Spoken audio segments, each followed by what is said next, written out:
रायगिरी नाम के गांव में नरसैया रहा करते थे। उनकी 2 बेटियां थीं, बड़ी नर्मदा और छोटी सरस्वती। नर्मदा ने बहुत अच्छे से पढ़ाई की थी और अब एक शहर में नौकरी कर रही थी, लेकिन सरस्वती को तो लगा कि उसके पास देवी का नाम है, उसे पढ़ने की जरूरत नहीं। एक दिन नरसैया ने नर्मदा को फोन किया। नर्मदा बेटी। हाँ पिताजी, आप ठीक हो? अगर मुझे ठीक से रहना है तो तुम्हारी बहन को 10वीं कक्षा पास करनी होगी, नहीं तो उसे अपने साथ ले जाओ और वहीं शहर में उसकी नौकरी लगवाओ। लेकिन जब तक वो 10वीं पास नहीं करेगी कोई नौकरी नहीं देगा ना। ये तो असंभव सा लग रहा है। तुम शादी करने को तैयार नहीं हो और तुम्हारी बहन 3 बार 10वीं में फेल हो चुकी है और घर पर ही बैठी है। बताओ मैं क्या करूं अब? पापा, मेरी शादी और उसके पास ना होने का क्या संबंध? अगर वो इस बार 10वीं में पास नहीं हुई तो तुम दोनों की शादी कर दूंगा, समझी? ये कहकर उसने फोन काट दिया। नर्मदा बहुत घबरा गई। अगर सरस्वती पास हो जाती है तो मेरी शादी टल जाएगी। मैं उसके साथ बैठकर देखूंगी कि वो अच्छे से पढ़े, उसने सोचा और नौकरी से छुट्टी लेकर घर आ गई। उसने सरस्वती को अपने बगल में बिठाया और उसे किताबें पढ़ने के लिए कहा। एक दिन जब वो खुद किताब पढ़ रही थी, ये देखकर नर्मदा बड़ी खुश हुई। उसने दूध उबालकर उसे पीने के लिए दिया। जब वो ग्लास लेकर उसके करीब गई तो उसने देखा कि सरस्वती ने अपनी किताब के बीच मोबाइल रखा हुआ है और मोबाइल पर गेम खेल रही है। हे भगवान, मुझे लग रहा था तुम पढ़ रही हो, ये क्या कर रही हो? उसने तुरंत उससे फोन छीन लिया। मैं तुमको वार्न करती हूँ, आज से फोन को हाथ नहीं लगाना, उसने धमकाया। और फिर खुद से, ऐसा लगता है कि मेरी शादी तय करवा कर ही मानेगी। वो बहुत डर रही थी। अगले दिन उसने सरस्वती को अपने पास बिठाया और उसे पढ़ने के लिए कहा और सोचने लगी, हे सरस्वती माँ, तुम पर ही उसका नाम है, कम से कम उसे इस बार परीक्षा में पास करवा दो। हाँ। जब वो इस तरह प्रार्थना कर रही थी तो उसकी बहन आज तुम पूरी रात बैठकर पढ़ोगी। ठीक है दीदी। सरस्वती ने किताब खोली और पढ़ने लगी। उसे पढ़ता देखकर नर्मदा जाकर चैन से सो गई। आधी रात 2 बजे उसकी नींद खुली तो वो सरस्वती के पास देखने गई कि वो क्या कर रही है। उसने देखा कि सरस्वती आंखें खोलकर सो रही थी। सरस्वती!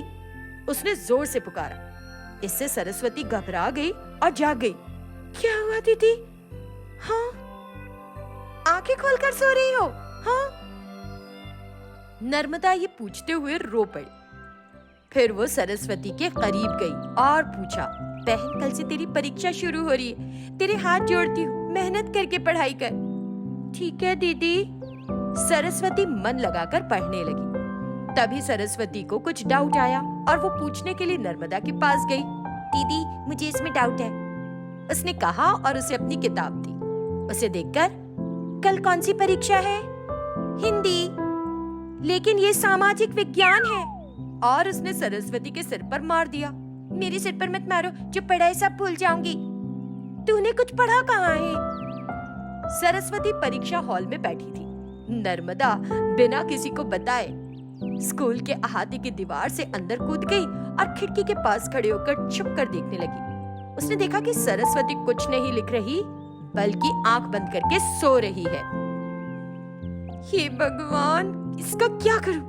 उसने एक छोटा सा पत्थर सरस्वती के सिर पर दे मारा। वो जाग गई। सरस्वती ने देखा नर्मदा की ओर, उससे परीक्षा लिखने के लिए जो प्रार्थना कर रही थी। सरस्वती उसे देखकर हंसने लगी। कुछ देर बाद नर्मदा जो आंसर चिट्स बनाकर लाई थी, उन्हें देखकर उसे लिखने के लिए कहा। इस तरह नर्मदा ने सरस्वती से सभी परीक्षाएं लिखवाई ताकि वो पास हो जाए और अपनी नौकरी करने शहर चली गई। प्रिया और किशोर लंबे समय से एक दूसरे से प्यार कर रहे थे। प्रिया तो अब किशोर के साथ शादी के सपने भी देख रही थी। इसी तरह एक दिन वे दोनों एक जगह मिले और, किशोर, मैं अपने मम्मी पापा को हमारे बारे में बताऊंगी, तुम भी बता दो, शादी कर लेते हैं। ठीक है, बता देंगे, लेकिन कुछ दिनों बाद बताएंगे, ठीक है ना? वैसे प्रिया, क्या तुम्हारे घर वाले इस प्रेम विवाह के लिए राजी हो जाएंगे? उसके ऐसे पूछने पर प्रिया ने जवाब दिया, हमारा एक छोटा सा परिवार है किशोर, और हम मिडिल क्लास हैं। बोलो तो घर पर मम्मी पापा और मैं, बस हम 3 ही रहते हैं, वो सहमत हो जाएंगे। और तुम्हारी जमीन जायदाद? हमारे पास कोई जमीन जायदाद नहीं है। मेरे पापा नौकरी करते हैं, लेकिन तुम्हें जमीन चाहिए क्या? अरे नहीं नहीं, मैं तो ऐसे ही पूछ रहा था। मुझे सिर्फ तुमसे मतलब है और कुछ नहीं चाहिए मुझे। दोनों ने कुछ और देर बातचीत की और उसके बाद अपने अपने रास्ते चले गए। ऐसे ही 4 दिन बीत गए। एक दिन उसे उसकी चचेरी बहन स्वाति का फोन आया। कैसी हो दीदी, बड़ी बिजी लग रही हो आजकल। मैं कितना भी बिजी हो जाऊं तुम्हें कभी नहीं भूलूंगी रे। मुझे पता है कि तुम मुझसे कितना प्यार करती हो और मैं तुमसे कितना। ओके, अब हम अपने प्यार की बात को एक तरफ रखें। तुम हमारे यहाँ क्यों नहीं आती? ठीक है दीदी, मैं मम्मी पापा से अनुमति लेकर जल्द से जल्द आऊंगी। उसने कहकर फोन काट दिया। उसने अपने माता पिता की अनुमति ली और अपनी बहन के पास गई। वहाँ वे बहुत सारी बातें करने लगी। तो बता, और क्या चल रहा है तेरी जिंदगी में? बताऊंगी दीदी, बहुत सी बातें हैं, लेकिन अभी नहीं। मैं समय आने पर सब बताऊंगी। क्या तुम किसी से प्यार करती हो? हाँ? अरे एकदम से कैसे समझ गई तुम? मैं तुमको सब बताऊंगी। अच्छा, अब मेरी बात को एक तरफ रखो और बताओ तुम्हारी शादी कब है? ये लव अफेयर मेरे बस की बात नहीं है रे। मम्मी पापा अच्छा लड़का देखेंगे और मैं शादी कर लूंगी, बस। वे दोनों बातें करने लगी। इस तरह उसने अपनी बहन के साथ 2 दिन बिताए और वापस घर आई। कुछ दिन और बीत गए। एक दिन किशोर ने प्रिया को फोन किया। प्रिया, मैंने अपने माता पिता को हमारे बारे में बताया, लेकिन वे मान नहीं रहे। दे आर नॉट रेडी, समझी? चलो तो मंदिर में शादी कर लेते हैं, फिर हमें कोई नहीं रोकेगा। हाँ किशोर? मैं ऐसा काम नहीं करूंगा। ये सब सिरदर्दी क्यों? मैं तुम्हें भूल जाता हूँ और तुम मुझे भूल जाओ। फिर मुझे कॉल मत करना, ठीक है? हे किशोर, तुम इस तरह क्यों बात कर रहे हो? प्लीज मेरी बात तो सुनो। वो अपनी बात कह भी नहीं पाई थी। किशोर ने कॉल काट दिया और उसका नंबर ब्लॉक कर दिया। प्रिया ने बाद में कई बार कोशिश की, लेकिन कांटेक्ट ही नहीं हो पाया।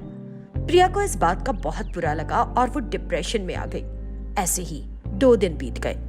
प्रिया उस गम से बाहर नहीं निकल पा रही थी और अपने कमरे में ही बैठी थी। एक दिन स्वाति ने उसे फोन किया और उसे एक खुशखबरी दी। अरे क्या हुआ? मेरी तबीयत ठीक नहीं, तुम बताओ। अरे रे, कल प्लान बनाकर यहाँ आ जा। मम्मी पापा ने मेरी सगाई तय कर दी। आ जाना पक्का? ठीक है दीदी। उसने फोन काट दिया। लेकिन अगले दिन वो बहन की सगाई के लिए नहीं गई। उदास महसूस कर रही थी, इसलिए उसने मैसेज कर दिया, सॉरी दीदी, मैं नहीं आ पाऊंगी। ऐसे ही कुछ दिन बीत गए। उसने किशोर के बारे में धीरे धीरे सोचना बंद कर दिया, जिसने उसे धोखा दिया था, और खुद को उस गम से बाहर निकालने के लिए सोचने लगी। उस धोखेबाज के बारे में सोचने से क्या फायदा? खुद के लिए और आगे की जिंदगी के बारे में सोचना होगा। और वो एक जगह काम करने लगी। काफी दिन बीत गए और स्वाति की शादी की तारीख आ गई। प्रिया अपनी बहन की शादी के लिए गई और उसका मेकअप भी किया और उसे तैयार भी। जब सब कुछ खुशी खुशी आगे बढ़ रहा था, अचानक प्रिया ने किशोर को दूल्हे के रूप में देखा तो वो चौंक गई। मतलब उसने जमीन जायदाद देखी और मुझे धोखा देकर मेरी बहन से शादी करने आ गया।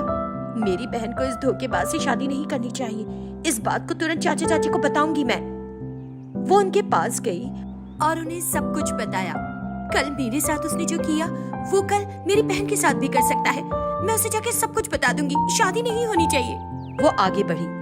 उसके चाचा और चाची दोनों उसे घर से बाहर ले गए और बोले, जो कुछ होना था हो चुका, अब तुम इस शादी को होने दो, समझी ना? अरे ये आप क्या कह रहे हैं? ये शादी हुई तो अच्छा नहीं होगा। तुम पागल हो गई हो क्या? हमने सगाई कर दी और अब शादी संपन्न हो रही है और तुम उसे रोकने के लिए कह रही हो? तुम्हारा यह रहना ठीक नहीं, जाओ। और उन्होंने उसे धक्का दे दिया। बेचारी गिर पड़ी।